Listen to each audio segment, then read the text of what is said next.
নমস্কার। বেহালা বিবেকানন্দ পাঠচক্রের পক্ষ থেকে আপনাদের সবাইকে স্বাগত জানাচ্ছি আমাদের মাসিক অনলাইন পাঠচক্রে। যে মাসে অনলাইন পাঠচক্রে আমরা শ্রদ্ধেয় মহারাজ বেদনিষ্ঠানন্দজিকে বক্তা হিসেবে আমাদের মাঝখানে পেয়েছি। তিনি যদিও এখন সুদূর জেনেভার বেদান্ত সোসাইটির স্পিরিচুয়াল হেড হিসেবে দায়িত্বপ্রাপ্ত এবং ওখানেই আছেন, উনি আমাদের কথা দিয়েছিলেন এবং কথা রেখেছেন। আজকের যে বিষয়, সেই বিষয়ে উনি আমাদের মার্গদর্শন করবেন। আমরা সবাই জানি যে আজকে আমাদের যে আলোচনা চক্রের বিষয় রাখা হয়েছে বিশ্ব ধর্মসভায় স্বামী বিবেকানন্দ। এই সেপ্টেম্বর মাসের শেষে আমরা বসে আছি, আর 132 বছর আগে আমেরিকা যুক্তরাষ্ট্রের শিকাগো শহরের 11ই সেপ্টেম্বর ওখানকার সময় বিকেলে এক ইতিহাস সৃষ্টি করেছিলেন ভারতবর্ষের প্রতিনিধি হিন্দু সন্ন্যাসী স্বামী বিবেকানন্দ। একটি মাত্র 5 মিনিটের ভাষণ সমস্ত বিশ্ব সভায় ভারতবর্ষের আসন চিরকালের জন্য সুপ্রতিষ্ঠিত হয়ে গেছে। আজকে বিশ্ব ধর্ম মহাসভায় স্বামী বিবেকানন্দ, এই বিষয়ে আমাদের আজকের আলোচনা শুরুর আগে শুধু দু একটি কথা আমি বলে দিচ্ছি সবার অবগতির জন্য। আমাদের প্রথমে উদ্বোধনী সঙ্গীত, তারপরে মহারাজের ভাষণ এবং তারপরে আজকের যে বিষয়, এই বিষয়ের উপরে যারা যারা প্রশ্ন করতে চান তারা খুব অল্প 2-3 মিনিটের মধ্যে তাদের প্রশ্ন রাখবেন মহারাজের কাছে। মহারাজ তাদের প্রশ্নের উত্তর দেবেন এবং পরিশেষে পাঠচক্রের সভাপতি ভাষণের মাধ্যমে আমাদের আজকের অনুষ্ঠান শেষ হবে।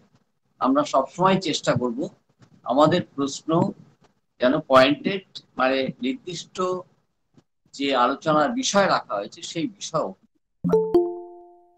অন্বেষা আমাদের পাঠচক্রের তরুণ সদস্যা, ও আজকের সঞ্চালনার দায়িত্ব নিয়েছে।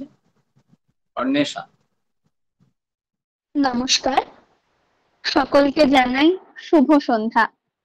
প্রত্যেক মাসের মতো এই মাসেও আমরা সমবেত হয়েছি বেহালা বিবেকানন্দ পাঠচক্র আয়োজিত মাসিক অনলাইন আলোচনা চক্রে। আজকে আমাদের মধ্যে উপস্থিত রয়েছেন স্বামী বেদনিষ্ঠানন্দ মহারাজ, সুইজারল্যান্ডের জেনেভার বেদান্ত সেন্টারের স্পিরিচুয়াল হেড।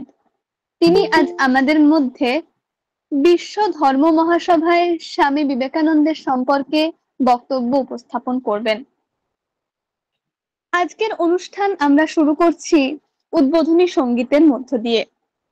উদ্বোধনী সঙ্গীত পরিবেশন করবেন সৌমালী বোস, বেহালা বিবেকানন্দ পাঠচক্রের সদস্যা। নমস্কার। প্রথমে আমি ঠাকুর এবং মায়ের চরণে প্রণাম জানাচ্ছি। আমি মহারাজের চরণে প্রণাম জানাই এবং এখানে উপস্থিত যারা আমার বড়রা রয়েছেন প্রত্যেকের কাছে, প্রত্যেকের চরণে আমি প্রণাম জানাই। এবং আমি আজকের যে আলোচনা প্রসঙ্গ রয়েছে সেই প্রসঙ্গের উপর একটি সঙ্গীত পরিবেশন করছি। ভুল ত্রুটির জন্য আগে থেকেই ক্ষমা প্রার্থী, যদি ভুল ত্রুটি হয়ে থাকে আমাকে ক্ষমা করে দেবেন। উড়িয়ে ধ্বজা অগ্রভেদী রথে, ওই যে তিনি, ওই যে বাহির পথে।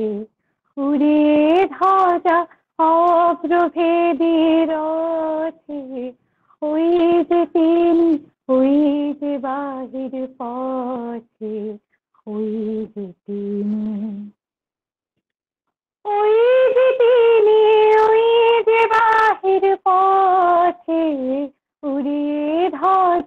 অব্রভেদী রথে, ওই যে তিনি, ওই যে বাহির পথে। আয়ের ছুটে টানতে হবে রশি, ঘরের কোণে রইলে কোথায় বসি। আয়ের ছুটে টানতে হবে রশি, ঘরের কোণে রইলে কোথায় বসি।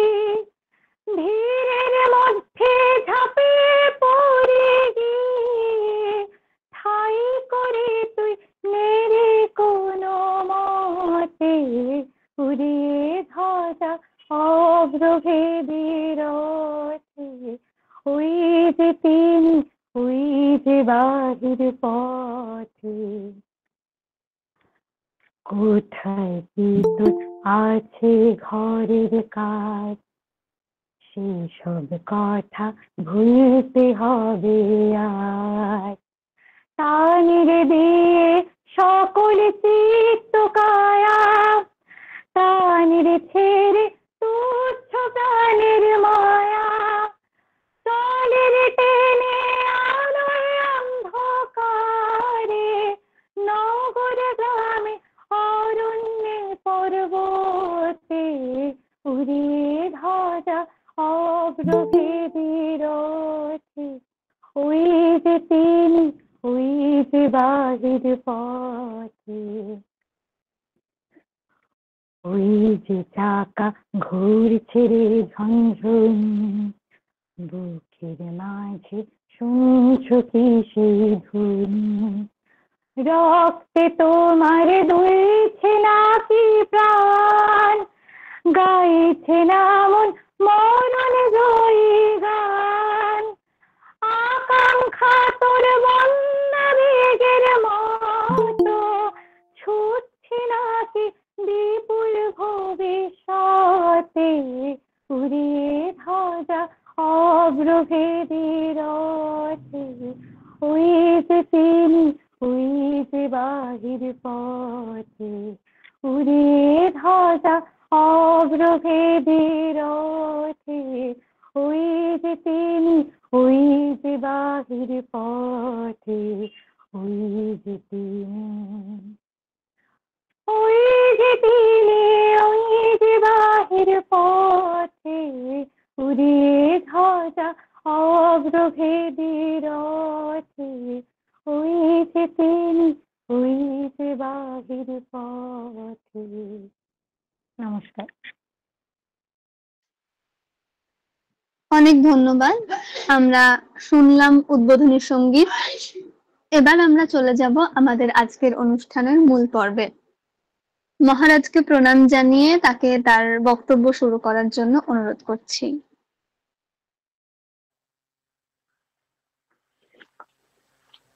ओम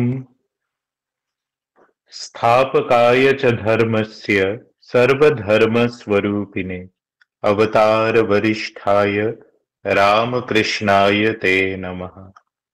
जननीं शारदां देवीं रामकृष्णं जगद्गुरुं पादपद्मे तयो श्रुत्वा प्रणमामि मुहुर्मुहुः। नमः श्रीयतिराजाय विवेकानंद सूरे सच्चित् सुख स्वरूपाय स्वामिने तापहारिणे। শ্রী শ্রী ঠাকুর, শ্রী শ্রী মা ও শ্রী শ্রী স্বামীজি মহারাজকে আমার ভক্তিপূর্ণ আভূমি প্রণতি নিবেদন করি। নমস্কার জানাই বেহালা বিবেকানন্দ পাঠচক্রে আজকের এই আলোচনার অধিবেশনে যারা সমবেত হয়েছেন তাদের সকলকে। আমাদের আজকের সমাবেশের বিষয় হলো শিকাগোতে 11ই সেপ্টেম্বরে যে বিশ্ব ধর্ম সভা আরম্ভ হয়েছিল তার স্মরণ। অনিবার্যভাবেই বলাই বাহুল্য আমরা সকলেই জানি যে ওই ঘটনাটি একটি ঐতিহাসিক ঘটনা। যেইভাবেই আমরা ওটির প্রতি দৃষ্টি দিই, যদি আমরা শ্রী রামকৃষ্ণ, মা সারদা, স্বামী বিবেকানন্দের অনুরাগী হই সেই দৃষ্টি দিয়ে, যদি একজন ভারতবাসী হিসেবে দেখি সেই দৃষ্টি দিয়ে, যদি একজন হিন্দু রূপে দেখি সেই দৃষ্টি দিয়ে, যদি একজন বেদান্ত অনুসরণকারী রূপে নিজেকে দেখি সেই দৃষ্টি দিয়ে, সাংস্কৃতিক দৃষ্টি দিয়ে, আধ্যাত্মিক দৃষ্টি দিয়ে এবং সমগ্র মনুষ্য জাতির যে নবজাগরণ সেই দৃষ্টি দিয়ে, এবং ভবিষ্যতে কিভাবে আমাদের এই পৃথিবীটিকে, আমাদের এই মনুষ্য সমাজকে আমাদেরকে গড়ে নিতে হবে সেই দৃষ্টি দিয়ে, সমস্ত কিছুর দৃষ্টি দিয়ে যখন আমরা এই বিশ্ব ধর্ম মহাসভার বিশেষ করে প্রথম দিনের যে অধিবেশন 11ই সেপ্টেম্বরে, যেটি দিনের বেলায় প্রায় 10টার সময় আরম্ভ হয়েছিল, তাহলে আমরা একটা বিশাল একটা পথের হদিশ খুঁজে পাব। বিশ্ব ধর্ম মহাসভায় শিকাগোতে, আমেরিকাতে এটি যে ঘটনাটি ঘটেছিল স্বামী বিবেকানন্দের জীবনের সাথে ওতপ্রোতভাবে জড়িত। কিন্তু আমরা যদি ঘটনাটির আগের যে প্রাক ঘটনাগুলি ছিল সেগুলির দিকে যদি দৃষ্টি দিই, তাহলে আমরা দেখব যে একটি কর্তৃত্ব বুদ্ধি নিয়ে স্বামীজি মহারাজ এই বিশ্ব ধর্ম মহাসভার যে মঞ্চ রয়েছে তাতে তিনি উত্তীর্ণ হননি। শ্রী ভগবানের যন্ত্ররূপে তিনি সেইখানে শ্রী ভগবানের বার্তা নিয়ে গিয়েছিলেন। স্বামীজি এক জায়গায় বলছেন যে আমেরিকাতে শিকাগোতে যে প্রথম বিশ্ব ধর্ম মহাসভা হয়েছিল, দ্য পার্লামেন্ট অফ রিলিজিয়ন্স, তার অনেক আগে দক্ষিণেশ্বরের মন্দিরে মা গঙ্গার তটে একটি সজীব পার্লামেন্ট অফ রিলিজিয়ন্স এর এক উপস্থিতি আমরা দেখতে পাই। স্বামীজি বলছেন শ্রী রামকৃষ্ণ দেবের কথা, he was a living parliament of religions.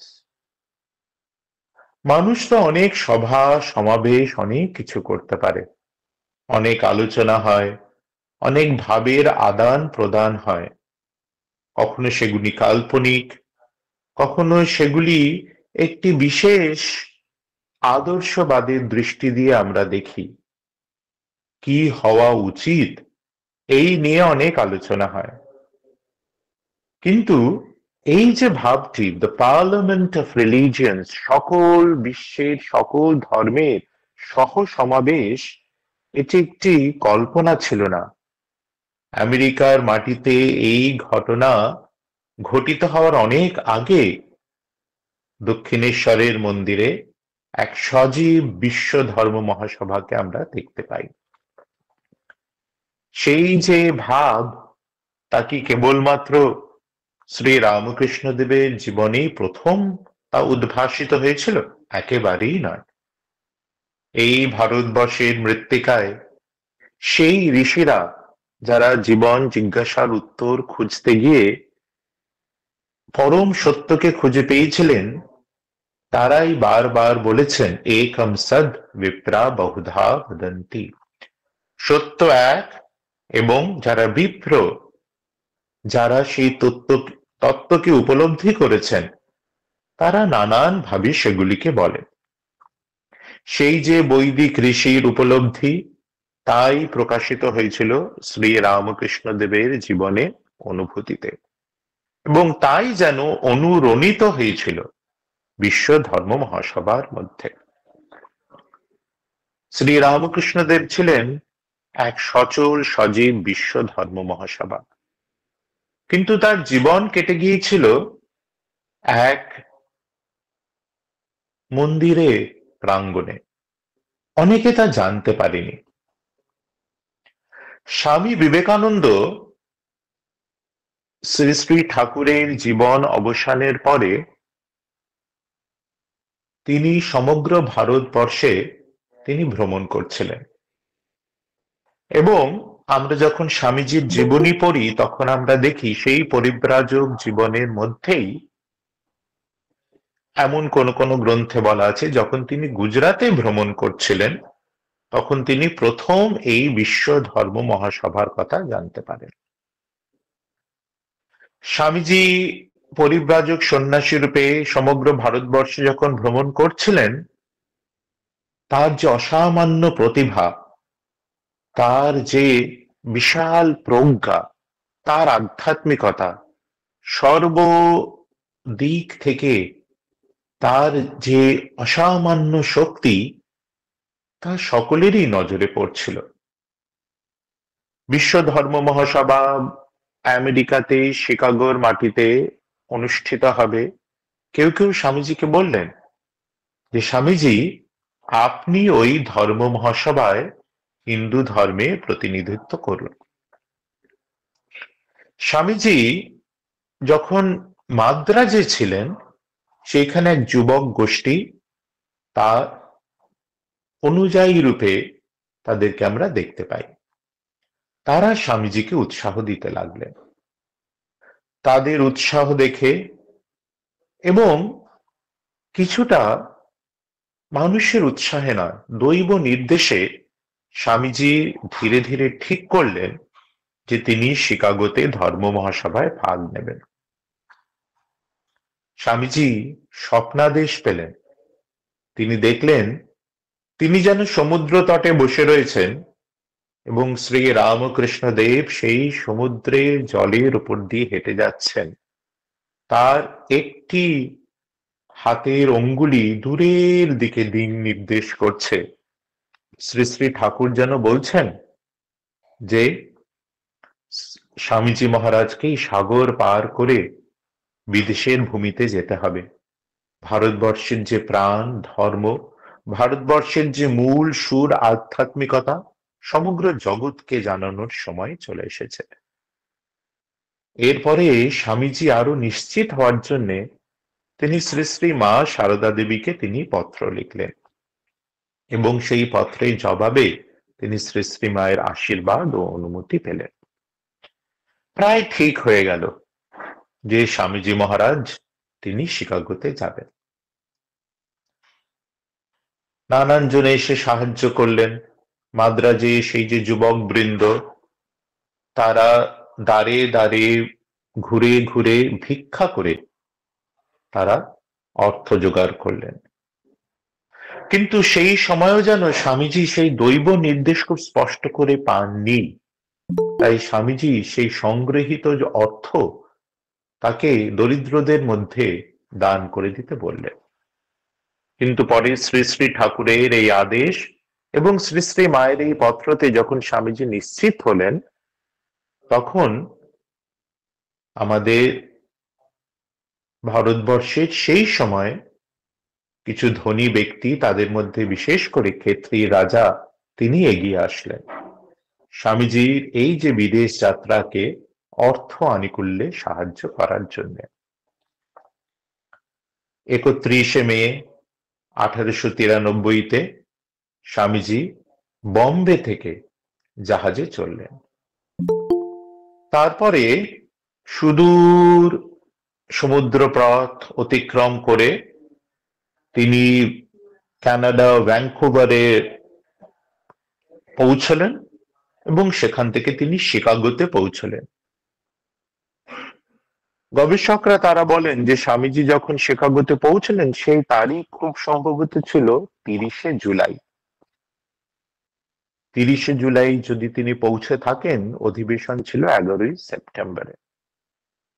Swamiji খোঁজ খবর নিলেন এবং ওইখানে পৌঁছানোর পর তিনি ঠিক জানতে পারলেন ওই অধিবেশনের তারিখটি। তার আগে স্পষ্ট করে তার কাছে জানা ছিল না, এবং হঠাৎ করে তিনি অথই জলে পড়লেন। তারিখ জানা ছিল না, হঠাৎ করে জানা গেল 30শে জুলাই তিনি পৌঁছেছেন এবং প্রায় 1.5 মাস পরে সে অধিবেশন। শিকাগো অত্যন্ত ধনী শহর, সেখানে দিন যাপন করা মানে অনেক অর্থের প্রয়োজন। স্বামীজি এও জানতে পারলেন যে যারাই ওই অধিবেশনে বক্তব্য রাখবেন বা অংশগ্রহণ করবেন, একটি ব্যবস্থা আছে। প্রত্যেককে একটি পত্র নিয়ে আসতে হবে যে সে কোন ধর্মের প্রতিনিধি, সেই প্রতিনিধিত্বের পত্র তার কাছে আনতে হবে। স্বামীজি খুব সহজভাবে, খুব সরলভাবে মাদ্রাজের যুবক বৃন্দ এবং অন্যান্য যারা তাকে উৎসাহ দিয়েছিলেন, সাহায্য করেছিলেন, তাদের ভরসায় চলে এসেছিলেন। হঠাৎ যেন অথই জলে পড়লেন। এমন করেই মনে হয় আমাদের জীবনে যে দিব্য নির্দেশ, যে দৈব কৃপা, ঈশ্বরের ইচ্ছা তা প্রকাশিত হয়। খুব নাটকীয় সেই সময়ের ঘটনাগুলি। নাটকীয় লাগলেও আমাদের ভুলে গেলে চলবে না যে সেগুলি বাস্তবিক ঘটনা। স্বামীজি জানতে পারলেন যে কাছে বোস্টন বলে একটি শহর রয়েছে এবং সেই শহরে দিন যাপন করা তা অত খরচ সাপেক্ষ নয় শিকাগোর মতন।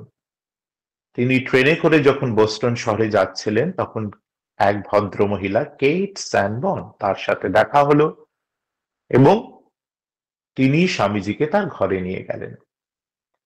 তিনি একজন প্রফেসরকে চিনতেন হার্ভার্ড ইউনিভার্সিটির, যার নাম ছিল প্রফেসর রাইট।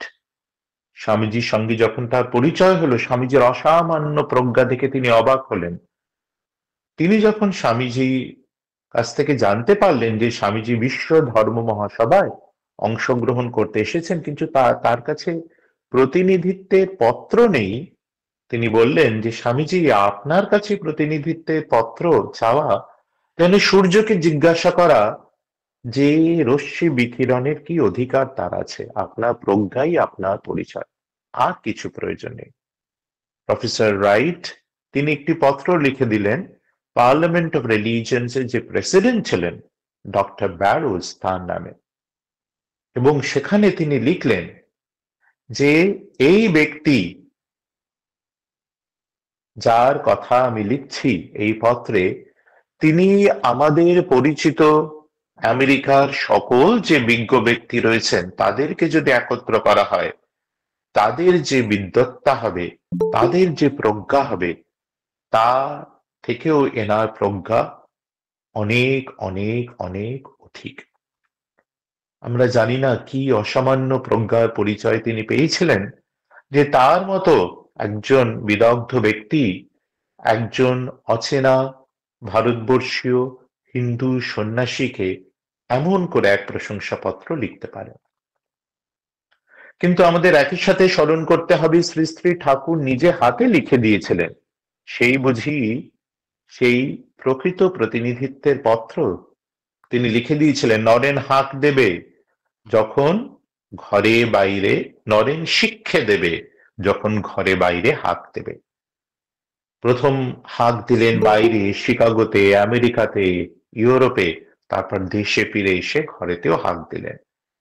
তাই যার কাছে স্বয়ং যুগ অবতারের প্রশংসাপত্র, প্রতিনিধিত্ব পত্র, যাকে চাপরাশ বলা হয়, তা আছে, তার কাছে তো অন্য সকল পার্থিব প্রতিনিধিত্ব পত্র ম্লান হয়ে যায়। স্বামীজি সেই প্রতিনিধিত্ব পত্র নিয়ে অধিবেশন আরম্ভ হওয়া কিছুদিন আগে তিনি আবার শিকাগোতে ফিরে আসলেন। সকল সমস্যার সমাধান তো এখানেই হয়ে যাওয়ার কথা ছিল, কিন্তু ঈশ্বরের ইচ্ছা আমরা দেখতে পাইনি অন্যরকম, যেন লীলা খেলা। স্বামীজি মহারাজ যেইখানে যেতে হবে শিকাগোতে, তার যে ঠিকানা তার কাছে ছিল একটি কাগজে, এবং তিনি একজনকে দেখালেন যে এই ঠিকানাটা অনুযায়ী তিনি যদি তাকে পথ নির্দেশ দিতে পারেন। কিন্তু শিকাগো স্টেশনে ওই মানুষটি ওই চিরকুটটি নিয়ে কোথায় যে হারিয়ে গেলেন, স্বামীজি আর তাকে খুঁজে পেলেন না। আরো সমস্যাকে গভীর করার জন্য স্বামীজি দেখলেন তার কাছে যে পরিচয়পত্রটি ছিল, সেটিও তার কাছে নেই। এ যেন যেখান থেকে আরম্ভ আবার সেখানেই পৌঁছানো। সকল সাহায্য, সকল আশা, সকল ভরসা যেন নিমেষের ধুলিতে মিটে গেল। স্বামীজি এক কপর্দক্ষীণ সন্ন্যাসী, এক বিদেশের ভূমিতে একা, কোথায় যাবেন, কি করবেন, কিছুই জানা নেই। তিনি হেঁটে চলেছেন এবং হাঁটতে হাঁটতে ক্লান্ত হয়ে, মানসিক ক্লান্তি, শারীরিক ক্লান্তি, তিনি একটি ফুটপাতের উপরে ক্লান্ত হয়ে বসে পড়লেন এবং দৈব ইচ্ছাই বলতে হয়, সামনে একটি বড় প্রাসাদোপম একটি গৃহের দরজা খুলে গেল এবং সেখান থেকে এক নারী বেরিয়ে আসলেন। তার পোশাক দেখলে মনে হয় তিনি এক ধনী পরিবারের সদস্য। তিনি এগিয়ে আসলেন, ফুটপাতে বসে থাকা এই সন্ন্যাসীকে সম্বোধন করে বললেন যে, আপনি কি ধর্ম মহাসভায় অংশগ্রহণ করতে এসছেন? স্বামীজি যখন সকারাত্মকভাবে জবাব দিলেন, তখন সেই ধনী মহিলা, যার নাম মিসেস হেল, তিনি স্বামীজিকে তার নিজের গৃহে নিয়ে গেলেন এবং সেই তারিখ ছিল, গবেষকরা বলছেন, খুব সম্ভবত 9ই সেপ্টেম্বর। তার দুদিন পরেই ছিল অধিবেশন এবং তিনি স্বামীজিকে নিয়ে সেই অধিবেশনের যে অফিস ছিল, কার্যালয় ছিল, সেখানে নিয়ে গেলেন এবং সমস্ত কিছু সুচারুভাবে যা কাগজপত্র তৈরি করার ছিল সমস্ত কিছু করলেন। আসলো সেই দিন, 11ই সেপ্টেম্বর 1893, শিকাগোর আর্ট ইনস্টিটিউটে। আমেরিকা আবিষ্কার করেছিলেন কলম্বাস, তার 400 বছরের পূর্তি উপলক্ষে এই সভা। যারা আয়োজক তারা ঠিক করেছিলেন যে আমেরিকার এবং একই সাথে মানব সভ্যতার যা কিছু শ্রেষ্ঠ তার সমাবেশ করা হবে এবং তার মধ্যে তারা ভেবেছিলেন যে মনুষ্য সভ্যতার যে অন্যতম সন্ধান ধর্ম, তারও একটি প্রতিনিধিত্ব এখানে করা হবে। বিশ্বের যে সকল ধর্ম রয়েছে, বিশেষ করে বিশ্বের 10টি মূল ধর্মকে তারা চিহ্নিত করেছিলেন এবং তাছাড়াও অন্য সম্প্রদায়ের প্রতিনিধিত্বকে তারা আমন্ত্রণ জানিয়েছিলেন। হিন্দু ধর্ম, ভারতবর্ষ থেকে অন্যান্য প্রতিনিধিরা ছিলেন। কিন্তু গবেষকরা তারা যখন গভীরভাবে গবেষণা করেছেন, তারা আমাদেরকে বলেন তাদের গবেষণার পুস্তকে যে একটি যেন আন্ডারলাইং থট ছিল, এই সকল কিছুর মধ্যে, বিশ্ব ধর্ম মহাসভার মধ্যে এইটি তারা প্রমাণিত করতে চেয়েছিলেন যে বিশ্বের মধ্যে তাদের যে ধর্ম, সেই ধর্মই শ্রেষ্ঠ। স্বামীজি মহারাজ মঞ্চে বসেছিলেন। অন্যান্যরা, স্বামীজি মহারাজ নিজে লিখছেন, অন্যান্যরা খুব ভালো বক্তৃতা করলেন। ভারতবর্ষ থেকে যারা গিয়েছিলেন তারাও খুব ভালো বললেন। স্বামীজি তো কোনো বক্তৃতা তৈরি করে নিয়ে যাননি, বা এর আগে এত বড় একটি সভা যেখানে প্রায় 5000-এরও বেশি লোকে বসে আছেন, বিদগ্ধ ব্যক্তিরা, এমন সভায় তো তিনি কখনো আগে বলেননি। স্বামীজি মহারাজও যেন কিছুটা ঘাবড়ে গেলেন। এ যেন এক অদ্ভুত লীলা। যিনি শ্রী রামকৃষ্ণের চাকরাস প্রাপ্ত, যিনি এই সকল বাধা বিঘ্ন অতিক্রম করে শেষে শিকাগোর মঞ্চে গিয়ে আসীন হলেন, তার মনে ভয়। কিন্তু এই ভয়, মনুষ্যচিত এই যে ভয়, যেন তার শরণাগতিকে সম্মুখে নিয়ে আসার জন্য স্বামীজি মহারাজকে বারবার অনুরোধ করা হলো বক্তব্য রাখার জন্য, কিন্তু তিনি বারবার অনুরোধ করলেন যে তিনি কিছুটা পরে বলবেন। এবং প্রায় শেষের দিকে, বৈকালের সময়, বিকেল বেলার সময়, স্বামীজি মহারাজকে যখন বলা হলো যে এই শেষ সুযোগ বলার জন্য, স্বামীজি মা সরস্বতীকে স্মরণ করে এবং তার শ্রী গুরুদেবকে স্মরণ করে স্বামীজি উঠে দাঁড়ালেন। ভগবান শ্রীকৃষ্ণ যেমন যোগারূঢ় হয়ে শ্রীমদ্ ভগবদ গীতা উচ্চারণ করেছিলেন, শ্রীরামকৃষ্ণ তনয় স্বামী বিবেকানন্দ যোগারূঢ় হয়ে তিনি উচ্চারণ করলেন বর্তমান যুগের গীতা। তিনি সকলকে সম্বোধন করলেন সিস্টার্স অ্যান্ড ব্রাদার্স বলে। তিনি একটি বক্তৃতা দিলেন, অত্যন্ত সংক্ষিপ্ত একটি বক্তৃতা। আমরা প্রায় বলি যে তিনি হিন্দু ধর্মে প্রতিনিধিত্ব করেছিলেন। বক্তৃতাটি যদি আমরা পড়ি, আমরা দেখব কেবলমাত্র প্রথম এর যে কিছু বাক্য রয়েছে তাতে একবার তিনি হিন্দু শব্দটি তিনি উচ্চারণ করেন। তিনি সকলের সামনে নিয়ে আসলেন সেই ধর্মের, সনাতন ধর্মের সর্বজনীনতা এবং সার্বজনীনতা, যা সকলের দ্বারা সাধিত হতে পারে এবং যা সকলের জন্য। এবং স্বামীজি বিশেষ করে ওই বক্তৃতাতে ইতিহাসে থেকে উদাহরণ দিয়ে তিনি প্রমাণ করলেন যে হিন্দু ধর্মের মূল সুর হলো তার সার্বজনীনতা, the harmony of all religions. Bhagini Nivedita, the complete works of Swami Vivekananda, তাতে তিনি বলছেন সে যে বিশ্ব ধর্ম মহাসভার সেই মঞ্চে দাঁড়িয়ে স্বামী বিবেকানন্দের যে কথাগুলি বললেন সেগুলি নতুন কথা নয়। আমরা আগেই উল্লেখ করেছি, বৈদিক ঋষি সেই পরম সত্যকে উপলব্ধি করে উচ্চারিয়ে তো হয়েছে তার কণ্ঠে, একম সদ বিপ্রা বহুধা বদন্তি। কিন্তু বর্তমান জগতে নানান ধর্মের মধ্যে যে সংগ্রাম, নানান ধর্মের মধ্যে যে বৈপরীত্য, নানান ধর্মের মধ্যে যে বিরোধী ভাব, তাতে যেন এই পরম সত্য ঢাকা পড়ে গিয়েছিল। স্বামী বিবেকানন্দ বর্তমান যুগের নবঋষি তাকে পুনঃ উচ্চারণ করলেন। তিনি শিকাগো ধর্ম মহাসভায় বেশ কিছু বক্তৃতা দিলেন এবং শেষের দিন, খুব সম্ভবত 27শে সেপ্টেম্বর তিনি যে বক্তৃতা দিলেন তাতে স্বামীজি উচ্চারণ করলেন বিশ্ব ধর্ম মহাসভার মূল অবদান। এবং তিনি বললেন বিশ্ব ধর্ম মহাসভা এই প্রমাণ করেছে যে আধ্যাত্মিকতা, পবিত্রতা, ঈশ্বরের উপলব্ধি কোনো একটি ধর্মের একচেটিয়া অধিকার নয়। সকল ধর্মের মধ্যে সকল সময় সত্য সন্ধিৎসু আধ্যাত্মিক পথিকরা তারা সেই পথ খুঁজে পেয়েছেন এবং সেই পথ নানান ভাবে নানান উপলব্ধিমান পুরুষ ও নারীর কাছে নানান সময়ে, নানান দেশে, নানান কালে তা উদ্ভাসিত হয়েছে। শ্রী শ্রী ঠাকুরের যে মূল উপদেশ, যত মত তত পথ, as many faiths so many paths, স্বামীজির শিকাগো ধর্ম মহাসভার মূল কথা সেই।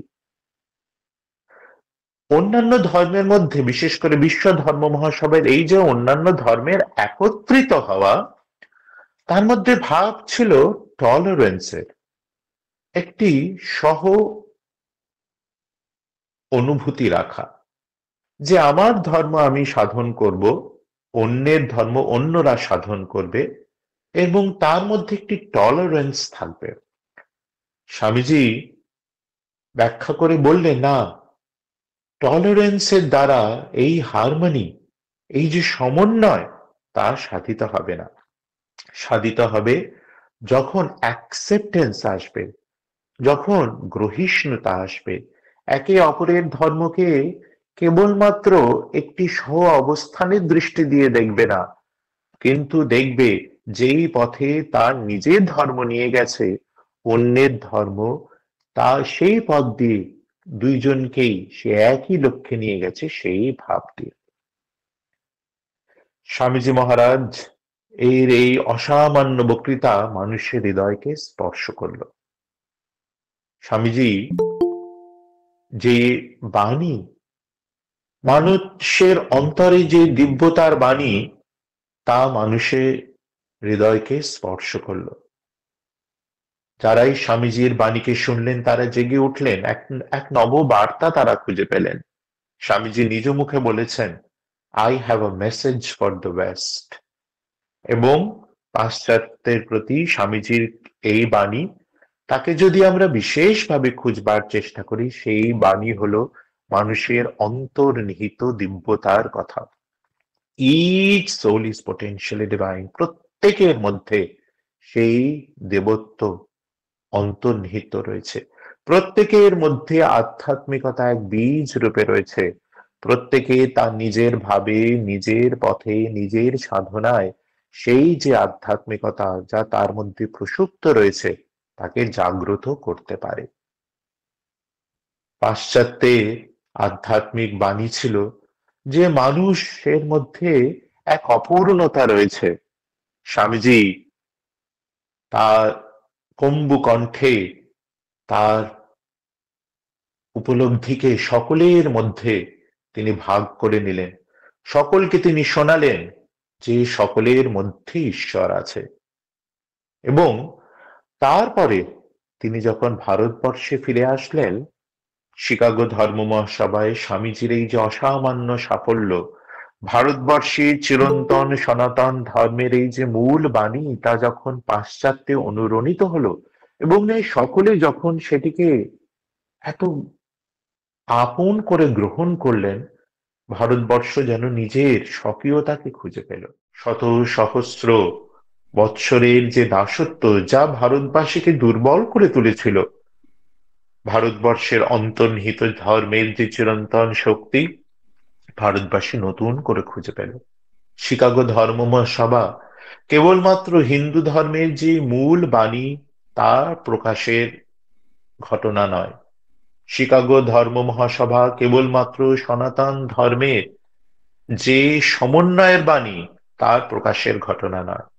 শিকাগো ধর্ম মহাসভা কেবলমাত্র প্রাচ্যের যে চিরন্তন বাণী রয়েছে তা পাশ্চাত্যের সঙ্গে ভাগ করে নেওয়ার ঘটনা নয়। শিকাগো ধর্মসভা যেন পাশ্চাত্যকে, বিশেষ করে ভারতবর্ষকে, তার নিজের যে শক্তি তা তার কাছে প্রকাশিত করল। ভারতবাসী চিনল যে ভারতবর্ষের কাছে এক অসামান্য এক সম্পদ রয়েছে, তা হলো ভারতবর্ষের ধর্ম।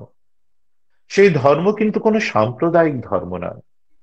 স্বামীজি এক জায়গায় বলছেন যে শ্রী রামকৃষ্ণ যে ধর্মকে উপলব্ধি করেছিলেন এবং প্রকাশিত করেছিলেন তার জীবনে এবং বাণীতে, সেই ধর্ম শাশ্বত, সেই ধর্ম চিরন্তন।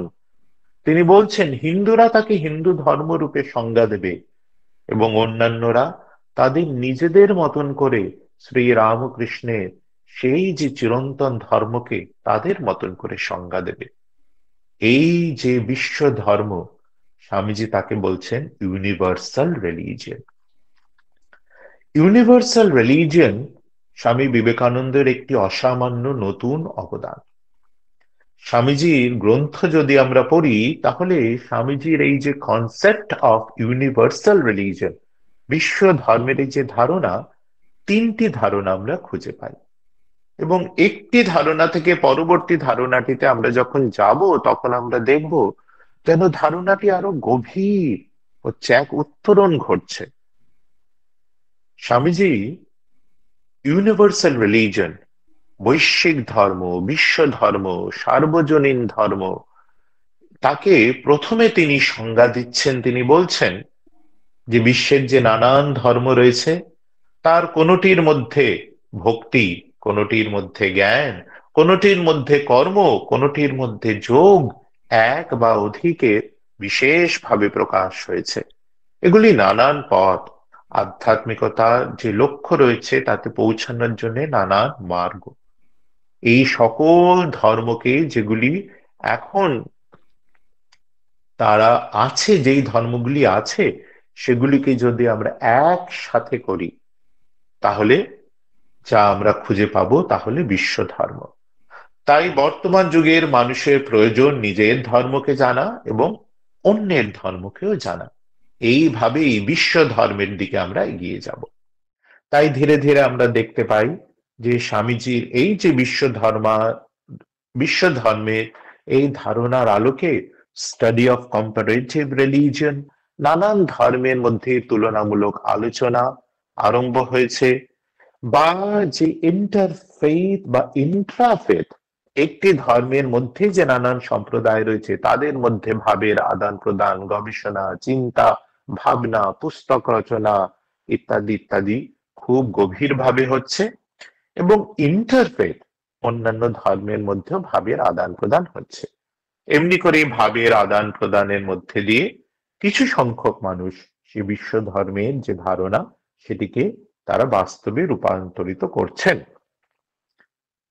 স্বামীজির ইউনিভার্সাল রিলিজনের দ্বিতীয় ধারণা, স্বামীজি বলছেন সেই বিশ্ব ধর্ম এখনো মনুষ্য সভ্যতা খুঁজে পায়নি, খুঁজছে কিন্তু এখনো খুঁজে পায়নি। স্বামীজি তার কোনো এক বক্তৃতায় বলছেন যে বেদান্তকেই সেই বিশ্ব ধর্ম, এবং সেখানে তিনি বেদান্তকে বিশেষ একটি সাম্প্রদায়িক একটি ভাব নিয়ে তিনি উপস্থাপিত করছেন না। তিনি বেদান্তকে সকল ধর্মের মধ্যে যেন একটি সূত্রের মতো করে তিনি রাখছেন। তিনি বলছেন যে মনুষ্য সভ্যতা এখনো সেই বিশ্ব ধর্মকে খুঁজে চলছে। হয়তো নিকট বা অদূর ভবিষ্যতে যখন ধর্মের মধ্যে যে বিদ্বেষ বা এই যে ধর্মকে নিয়ে নানান রকম রাজনীতি, নানান রকম স্বার্থপরতা, এইগুলিকে মানুষ যখন ভুলতে পারবে, তখন হয়তো মানুষ সেই বিশ্ব ধর্মের দিকে ধীরে ধীরে এগিয়ে যাবে। এখানে প্রয়োজন মানুষের নিজেদের মধ্যে যে স্বার্থপরতা, নিজেদের মধ্যে যে ধর্মে বিপরীত ভাবগুলি, সেগুলিকে সরানো। স্বামীজি বলছেন religion is not to blame. ধর্মকে আমরা যদি দোষারোপ করি হবে না। তিনি বলছেন যে প্রকৃত ধর্মকে আমরা যখন নিজেদের জীবনে আনবো, আপনা থেকেই আমরা ধীরে ধীরে সেই সনাতন ধর্মকে খুঁজে পাব। স্বামীজির তৃতীয় যে সংজ্ঞা, ইউনিভার্সাল রিলিজিয়ন, বৈশ্বিক ধর্মের এক অসাধারণ সংজ্ঞা। স্বামীজি বলছেন ধর্ম হলো প্রত্যেক মানুষের মধ্যে যে অন্তর্নিহিত সত্য রয়েছে, অন্তর্নিহিত দিব্যতা রয়েছে, তার সন্ধান। স্বামীজি বলছেন যে অনেকে বলে অনেকগুলি ধর্ম এবং অনেকগুলি হওয়ার জন্যই তাদের মধ্যে বিরোধ। স্বামীজি বলছেন যে তিনি মনে করেন যে প্রত্যেক মানুষের তার নিজস্ব একটি ধর্ম হওয়া উচিত। Each man will have his or her own religion. সে নিজের মতন করে তার ধারণা দিয়ে, তার বুদ্ধি দিয়ে, তার সংস্কার দিয়ে, তার বিবেচনা দিয়ে, তার সাধনা দিয়ে প্রত্যেকটি মানুষ নিজের মতন করে লক্ষ্যের দিকে এগিয়ে যাবে। Each soul is potentially divine. প্রত্যেক মানুষের মধ্যে দিব্যতা অন্তর্নিহিত রয়েছে, তাই প্রত্যেক মানুষের পথ হবে স্বকীয়, স্বাধীন, স্বতন্ত্র। এবং স্বামীজি বলছেন ওইটি হলো বিশ্ব ধর্ম। কোনো মানুষের উপর ধর্মকে চাপিয়ে দেওয়া হবে না। ডগমাস, ডক্ট্রিনস, রাইটস, রিচুয়ালস, গ্রন্থ, প্রতিষ্ঠান কোনো কিছুই মানুষকে বদ্ধ করবে না। মানুষকে তা স্বাধীন করবে, মানুষকে তা পুষ্ট করবে। এই যে বিশ্ব ধর্ম, যা প্রত্যেক মানুষকে তার অন্তর্নিহিত দিব্যতাকে খোঁজবার জন্য প্রেরিত করবে, স্বামীজি বলছেন যে এর দ্বারা প্রত্যেক মানুষ একে পরস্পরে সন্নিকটে আসবে। এক বরিষ্ঠ সন্ন্যাসী স্বামী লোকেশ্বরানন্দজি মহারাজ শিকাগো ধর্ম মহাসভার যখন 100 বছর পূর্তিতে একটি পুস্তক প্রকাশিত হয় এবং তার যে প্রারম্ভিক প্রবন্ধ তিনি লেখেন, তাতে পূজনীয় স্বামী লোকেশ্বরানন্দজি মহারাজ তার নিজের স্বকীয় দৃষ্টিতে তিনি খুঁজবার চেষ্টা করেছেন যে বিশ্ব ধর্ম মহাসভার মূল বার্তাটি কি। এবং তিনি বলছেন বিশ্ব ধর্ম মহাসভার মূল বার্তা হলো প্রেম। বিশ্ব ধর্ম মহাসভার মধ্যে সেই প্রেম, সেই মানুষের মধ্যে যে অন্তর্নিহিত দিব্যতা, যার দ্বারা মানুষের মধ্যে সকল বিভেদ ঘুচে যাবে, তাই হলো বিশ্ব ধর্ম মহাসভার মূল কথা। শ্রী শ্রী মায়ের বাণীতেও আমরা তা খুঁজে পাই, কেউ পর নয় জগৎ তোমা। এ যেন বেদান্তরই বাণী, উপনিষদের বাণী, মহাবাক্য। উপনিষদের ঋষি খুঁজে পেয়েছেন যে তিনি ব্রহ্ম, আহম ব্রহ্মাস্মি। উপনিষদের ঋষি একই সাথে খুঁজে পেয়েছেন যে সেই ব্রহ্মের প্রকাশ কেবলমাত্র তার মধ্যে নয়, সকল কিছুর মধ্যে। তাই মহাবাক্য রূপে তিনি উচ্চারণ করেছেন তত্ত্বমসি, তুমিও তাই। ঈশ উপনিষদে প্রথম যে মন্ত্র রয়েছে তাতে উচ্চ কণ্ঠে ঋষি উচ্চারণ করেছেন ঈশা বাস্যমিদম সর্বম। সেই যে দিব্যতা তা সর্বত্র ওতপ্রোত হয়ে রয়েছে। বেদেতে আমরা পাই সর্বম খলু ইদম ব্রহ্ম, সকলের মধ্যে, সকল কিছুর মধ্যে সেই এক অদ্বিতীয় সত্তা রয়েছে। এই হলো হিন্দু ধর্মে বেদান্তের মূল বাণী। এই হলো শাশ্বত চিরন্তন সনাতনের মূল বাণী, যে সকলের মধ্যে ঈশ্বর আছেন, সকলের মধ্যে সেই পরম সত্তা রয়েছে, এক সত্তা বিরাজ করছে, কেউ পর নয় জগৎ তোমার। এই যে বিশ্ব ধর্ম মহাসভা, এই যে হিন্দু ধর্মে, এই যে সনাতন ধর্মের মূল বাণী প্রেম, আমাদের দৈনন্দিন জীবনে আমরা কি করে আনবো? স্বামীজি মহারাজের জীবন এবং বাণী এবং স্বামীজি মহারাজের প্রতিষ্ঠিত রামকৃষ্ণ সংঘের যে আদর্শ, তার দিকে যদি দৃষ্টি দিই তাহলে আমরা খুঁজে পাব এই প্রেম কে যদি আমরা জীবনে প্রত্যেকটি মুহূর্তে আনতে চাই তাহলে তার উপায় হলো সেবা যোগ। সেবা, শিব জ্ঞানে জীব সেবা। স্বামীজি মহারাজ বলছেন, ঈশ্বরকে আমরা খুঁজছি বহুরূপে, সম্মুখে তোমার ছাড়ি কোথা খুঁজিছ ঈশ্বর। তিনি প্রশ্ন করছেন যে মানুষের মধ্যে যদি বিভেদ না থাকে, সকলে যদি এক হয় এবং সেই যে একত্বকেই যদি আমরা ঈশ্বর রূপে সংজ্ঞা দিই, তাকে কোথায় খুঁজব? একে অপরের মধ্যে যে ভ্রাতৃভাব, যে আপনার ভাব, এইটি তো সেই ঈশ্বরকে খুঁজে পাওয়ার সাধন এবং সন্ধান। তাই আজকের এই আলোচনা থেকে আমরা এই ভাব গ্রহণ করব।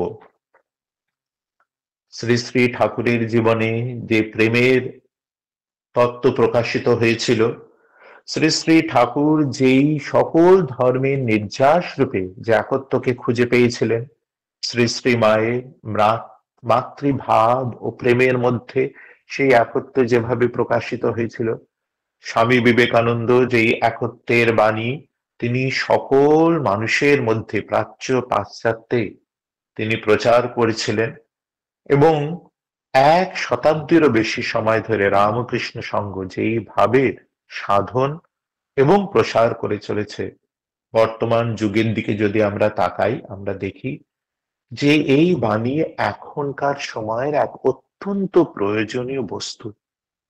মানুষ বড় স্বার্থপর হয়ে যাচ্ছে, ধর্ম যেন কেবল আলোচনার বিষয় হয়ে যাচ্ছে, এবং ধর্মকে ধীরে ধীরে আমরা যেন পূজা পাঠ, মন্দির, গির্জা, মসজিদ, গ্রন্থ, উৎসব ইত্যাদির মধ্যে বদ্ধ করে চলেছি। ঈশ্বর আমাদের কাছে কেবলমাত্র আমরা যা খুঁজছি তাকে দেওয়া এবং আমাদের জীবনের যা সমস্যা রয়েছে তার সমাধান করারই একটি শক্তি রূপে প্রকাশিত হচ্ছে। মানুষের মধ্যে যে ঈশ্বর রয়েছে, আমাদের চতুর্দিকে যে একত্বের প্রকাশ রয়েছে, তার প্রতি যেন আমরা অন্ধ হয়ে রয়েছি। সেবা করব কি করে? অনেকেই আমরা ভাবি যে দরিদ্র সেবাই একমাত্র সেবা।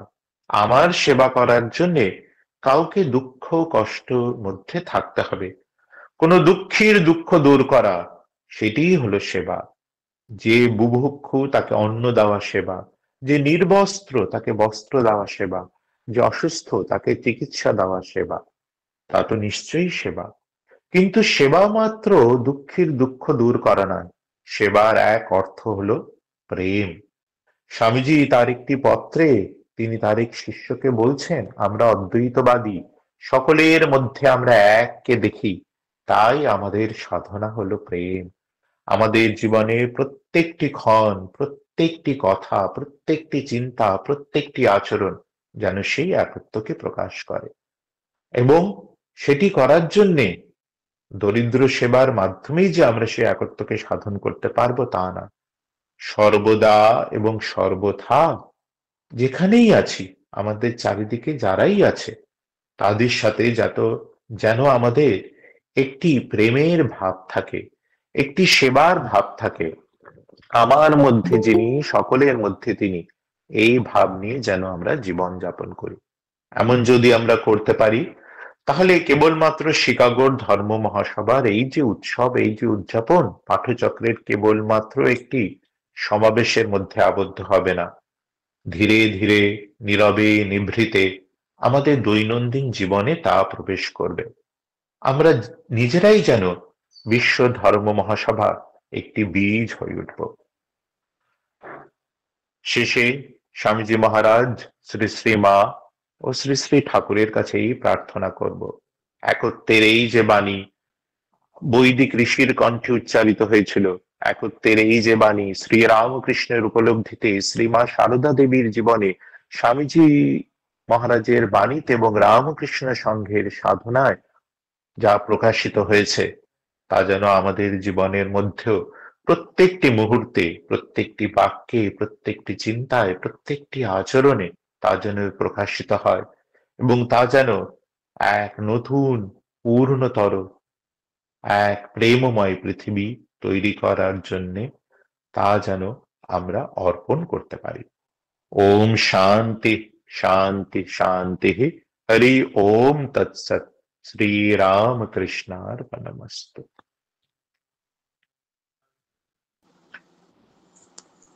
ওইখানে কটা বেজেছে এখন? 8:56 বাজে মহারাজ। হ্যাঁ, ঠিক আছে, 9টার মধ্যে শেষ হয়েছে। হ্যাঁ, কোনো প্রশ্ন থাকলে করতে পারেন। মহারাজকে আন্তরিক কৃতজ্ঞতা জানাই তার মহামূল্যবান বক্তব্যের মাধ্যমে আমাদেরকে সমৃদ্ধ করার জন্য। এখন আপনাদের উদ্দেশ্যে বলছি, আপনারা হ্যান্ড রেজ করতে পারেন বা আনমিউট করে আপনার প্রশ্ন উত্থাপন করতে পারেন, অথবা চ্যাট বক্সে আপনার প্রশ্নটি লিখতে পারেন। মহারাজ জি প্রণাম। নমস্কার। আগরতলা থেকে বলছিলাম মহারাজ। হ্যাঁ বলুন, নাম বলুন প্রথমে। হ্যাঁ, আমার নাম তাপস কুমার দাস। নমস্কার, বলছিলাম কি বলুন, মহারাজ, প্রশ্ন বলুন। হ্যাঁ, আমরা কি করে বুঝবো যে আমরা সেবামূলক কাজে বা ধর্মীয় কাজে এগিয়ে যাচ্ছি আমাদের সংসার জীবন থেকে? স্বার্থপরতা কমবে।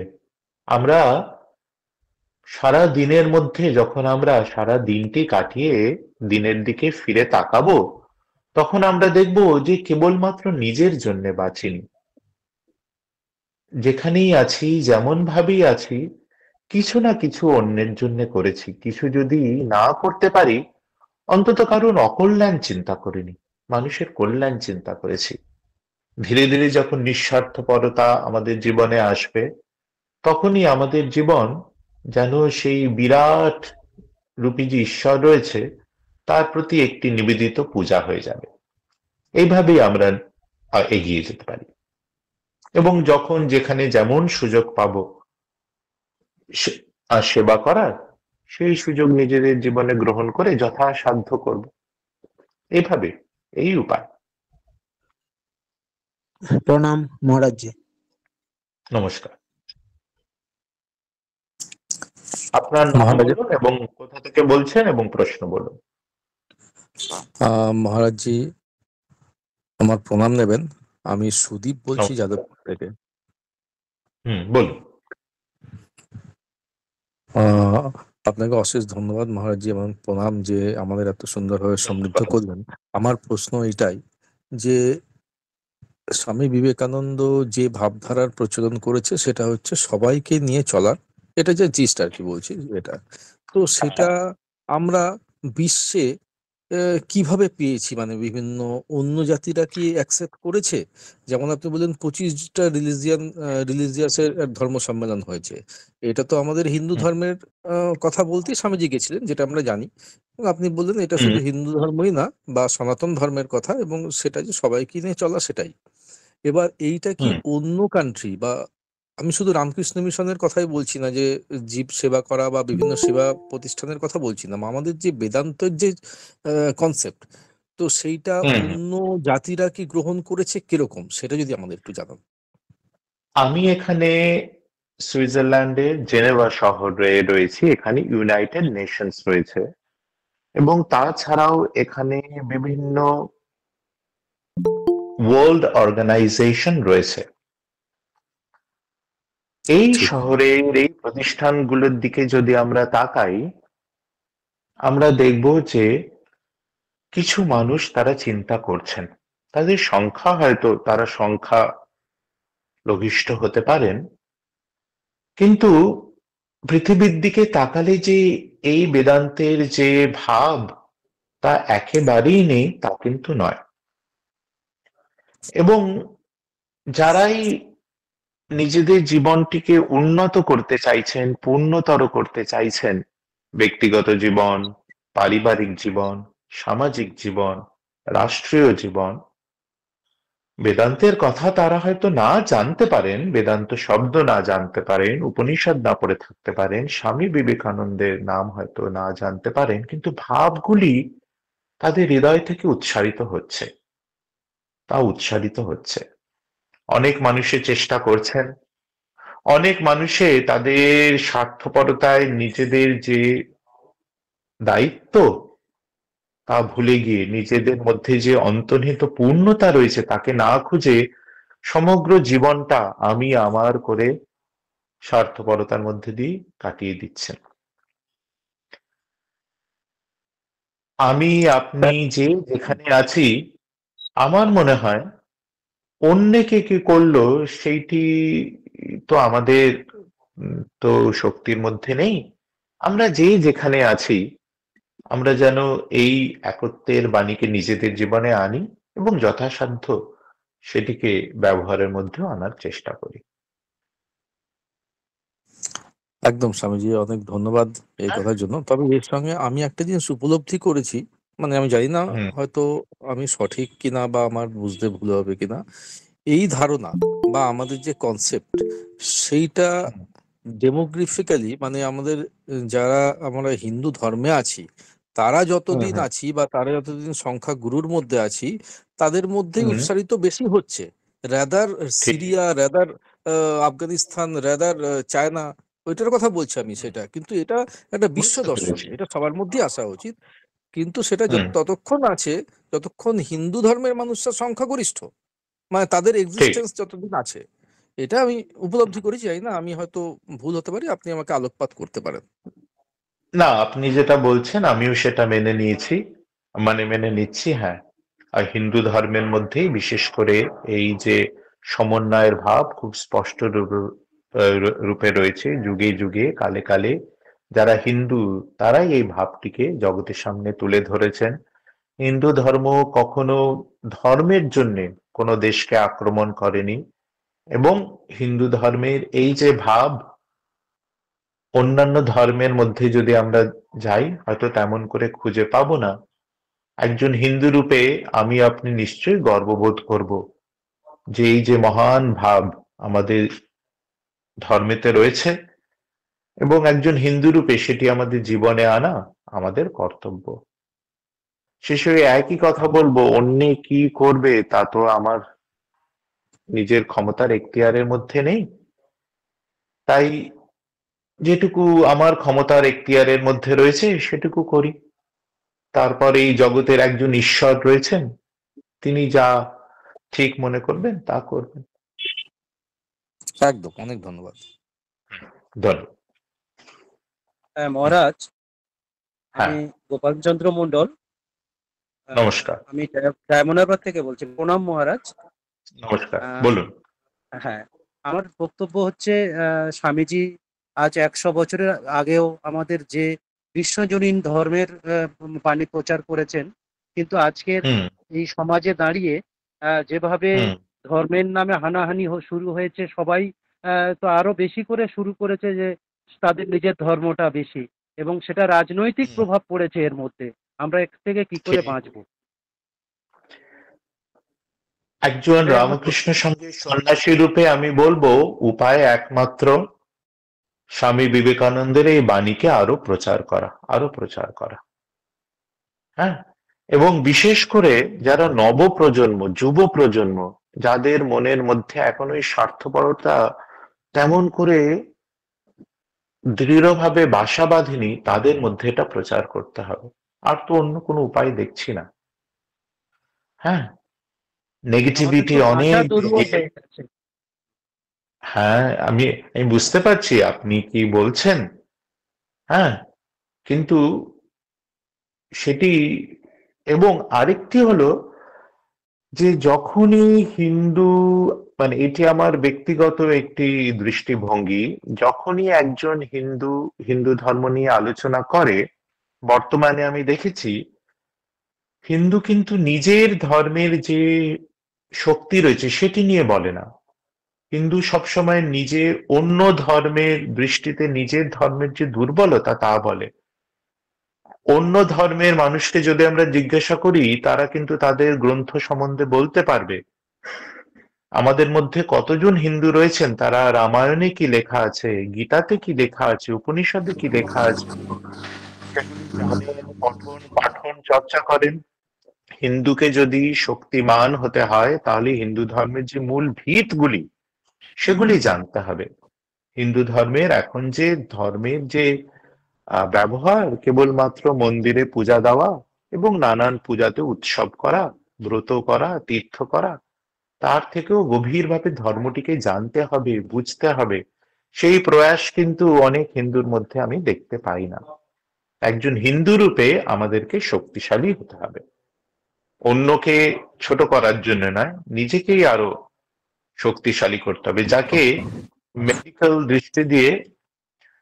মেডিকেল দৃষ্টি দিয়ে ইমিউনিটি বলা হয়। যখন আমাদের শরীরের মধ্যে স্বকীয় শক্তি থাকে, তখন বাইরে থেকে যদি কোনো জীবাণু আমাদের শরীরকে আক্রমণ করে, তাহলে শরীরের ইমিউনিটি শক্তি দিয়ে সেই জীবাণুকে আমরা রোধ করতে পারি। তাই the Hindus have to be strong by themselves. আমাদের শাস্ত্র, আমাদের তত্ত্ব, আমাদের ভাবনাগুলিকে জানতে হবে। সেগুলি অনেক সময় সংস্কৃত ভাষায় রয়েছে, জানা কঠিন। স্বামী বিবেকানন্দ সেগুলিকে সহজ করে সবাই পড়লে বুঝতে পারবে এমন করে বলে গিয়েছেন। খালি স্বামীজির জয় দেওয়া এবং মানে যথেষ্ট নয়, স্বামীজির বইপত্রকে গভীরভাবে পড়তে হবে, আলোচনা করতে হবে, বুঝতে হবে, জীবনে আনতে হবে। আর তো উপায় আমি কিছু দেখছি না, অন্তত রামকৃষ্ণ সংঘের সন্ন্যাসী রূপে। নমস্কার মহারাজ।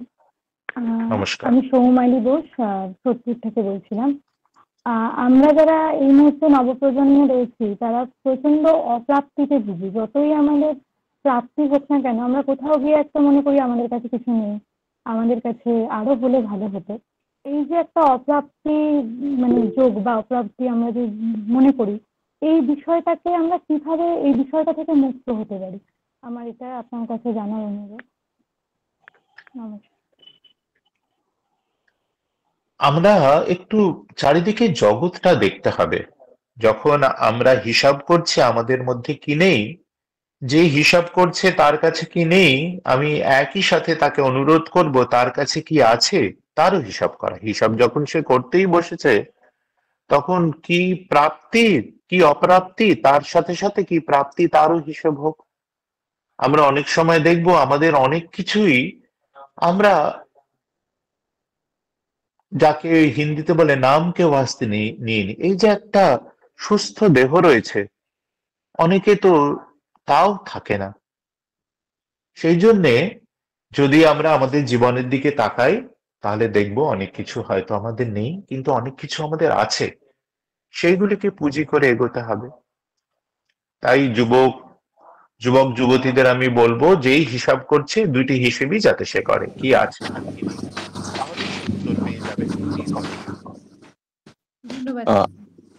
আমি কি বলবেন? বিদেশ থেকে বলছেন, প্রদীপ বাবু বলুন। প্রণাম স্বামীজি। আমি প্রদীপ চৌধুরী, স্বপনবাবু তো বললেনই। আমি এখন বর্তমানে আমেরিকায় রয়েছি, এটা ঠিক কথাই। আমার আপনার কাছে একটা জিনিস জিজ্ঞাস্য, যে 1993 সালে শতবর্ষ, স্বামীজির শতবর্ষ ঐতিহাসিক বক্তৃতা উপলক্ষে বেলুড় মঠ থেকে একটা স্বামীজির পূর্ণায়ব একটা মূর্তি পাঠানো হয়েছিল আর্ট ইনস্টিটিউট অফ শিকাগো, যেখানে স্বামীজি এই বক্তৃতাটা দিয়েছিলেন, সেইখানে ওটাকে লাগানোর জন্য, ইনস্টল করার জন্য। কিন্তু আমি 96-এর সেপ্টেম্বর মাসে 2-3 বার গেছি ওই আর্ট ইনস্টিটিউট অফ শিকাগোতে। সেখানে দেখেছি ওখানে ওটা লাগানো হয়নি, নিচে একটা ওরা রেখে দিয়েছে কোন একটা জায়গায়। এইটা সম্বন্ধে আপনার যদি কিছু জানা থাকে, লেটেস্ট এখন বর্তমান অবস্থা একটু যদি বলেন। আমার জানা নেই। ওই যে পাঠানো হয়েছিল, আমি এটা প্রথম আপনার কাছ থেকেই শুনলাম। হ্যাঁ, না, এটা পাঠানো হয়েছিল, আমাকে দেখিয়েওছে, আমাকে ওনারা দেখিয়েওছেন মহারাজরা, এখানে শিকাগোর মহারাজ দেখিয়েওছিলেন আমাকে, কিন্তু ওটা লাগানো হয়নি তখনও, সেটা সম্বন্ধে জানা আছে। ঠিক আছে, নমস্কার। নমস্কার। আমরা তাহলে অনুষ্ঠানের একেবারে শেষ পর্যায়ে পৌঁছে গেছি। সভাপতির ভাষণের মাধ্যমে আজকের অনুষ্ঠান আমরা শেষ করব। আমাদের সভাপতি মহাশয়কে অনুরোধ করছি তার বক্তব্য রাখার জন্য। আচ্ছা, আমি একটা কথা বলছি স্বপনদা, এক সেকেন্ড, যে আমরা এই আমাদের যে মাতৃপূজা এসে গেল, শারদীয় দুর্গা পূজা, সেই উপলক্ষে আমরা একটি ছোট সেবা কাজ ঠিক পূজার প্রাককালে করছি। আমাদের বেহালায় দৃষ্টিহীন শিল্প শিক্ষা নিকেতনে দৃষ্টিহীনরা বিভিন্ন হাতের কাজ করেন, তাদেরকে আমরা কিছু তাদের প্রয়োজন মতো সামগ্রী আমরা ঠিক পুজোর প্রাককালে পঞ্চমীর দিন আমরা দিয়ে আসবো, দিয়ে আর কি। এটি সবার জানার জন্য আপনাদের সবাইকে জানানো। স্বপনদা বলুন।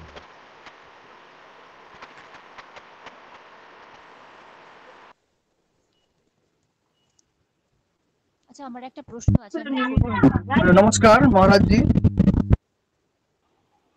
নমস্কার। বলছিলাম কি, আমার মা বলছিল কি আমাকে, যে মা আমার রামকৃষ্ণ ঠাকুরের দীক্ষিত, উনি বলছিল যে যদি ধ্যানের মধ্যে অন্য কোনো দেব দেবতা বা অন্য কোনো ঠাকুরের প্রতিবিম্ব আমার চোখের মধ্যে ভাসে, তাহলে কিছু ক্ষতি আছে কিনা। আপনি কি দীক্ষা হয়েছে আপনার?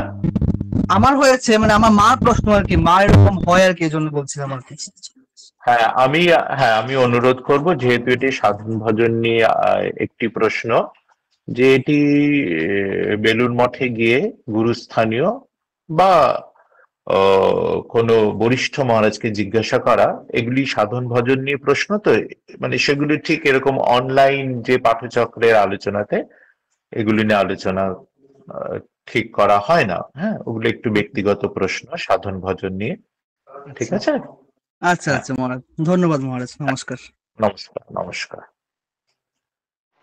অবতার বরিষ্ঠ শ্রী শ্রী রামকৃষ্ণ দেব, মা সারদা দেবী, স্বামীজি বিবেকানন্দ, সবাইকে প্রণাম জানিয়ে, পূজ্যপাদ মহারাজকে প্রণাম জানিয়ে, আজকের যে আলোচনা হলো, আজকে যে মহারাজ এত সুললিতভাবে, প্রাঞ্জলভাবে, সহজ সরলভাবে এত গুঁড়ো কথা বোঝালেন, যার মূল কথা আমি বুঝেছি, যে আমাদেরকে ইমিউনিটি গ্রো করতে হবে, নিজেদেরকে শক্তিশালী করতে হবে, তাহলে আমরা যে সমস্ত সংকট আমরা ফেস করছি সেগুলো থেকে আমরা বেরিয়ে আসতে পারবো। এটাই আমার মনে হয়েছে আজকের মূল কথা, এবং খুবই খাঁটি কথা, একটু হৃদয়গাহীভাবে উনি বলেছেন, বুঝিয়েছেন প্রাঞ্জল ভাষায়। এই জন্য ওনাকে আমাদের প্রণাম, নমস্কার। এবং ওনার একটা কথায় আমরা খুব অনুপ্রাণিত হয়েছিলাম, যে সেবার কথা ভুলে গেলে চলবে না। তো সেইভাবে আমরা অনুপ্রাণিত হয়ে, একটু আগে সুপ্রিয়বাবু বললেন যে আমরা যে সীমিত আমাদের ক্ষমতার মধ্যে যে সেবা কাজ করবার চেষ্টা করছি, সেটা আমরা ওনার কথায় অনুপ্রাণিত হয়ে আমরা করছি। আমাদের মূল অনুপ্রেরণা অবশ্যই ঠাকুর রামকৃষ্ণদেব, মা এবং স্বামীজি, এবং সেটাকে আবার মনে করিয়ে দিয়েছেন মহারাজ, এই জন্য মহারাজকে প্রণাম, ধন্যবাদ। আর আজকে আপনারা যারা এই যে আগ্রহ প্রকাশ করেছেন, যারা সমবেত হয়েছেন এই ভার্চুয়াল মোডে, অনলাইনে, তাদের সবাইকে আমাদের সঙ্গে এত বড় সংখ্যায় এসে যোগদান করার জন্য আমরা অনুপ্রাণিত, এবং এতজনের কাছে আমরা পৌঁছাতে পেরেছি, সেই জন্য আমরা খুব আগ্রহী এই ইয়েটাকে, আমাদের যে ব্যবস্থা সেটাকে চালিয়ে যাওয়ার জন্য, এবং ভবিষ্যতেও মহারাজের আশীর্বাদ পাবো এবং আপনাদের সহযোগিতা পাবো, এটা আশা করে সকলকে আরেকবার ধন্যবাদ, প্রণাম জানিয়ে আজকে আমাদের সভা শেষ করছি। নমস্কার। সকলের জন্য শ্রী শ্রী ঠাকুর, শ্রী শ্রী মা ও স্বামীজি শ্রীচরণে প্রার্থনা জানাই। সকলকে জানাই শারদীয়া শ্রী শ্রী দুর্গাপূজা শুভেচ্ছা, এবং শ্রী শ্রী জগন্মাতা দেবী দুর্গার কাছে সকলের কল্যাণের জন্য প্রার্থনা করি। ওম শান্তি শান্তি শান্তি। হরি ওম তৎসৎ। শ্রী রামকৃষ্ণার্পণমস্তু।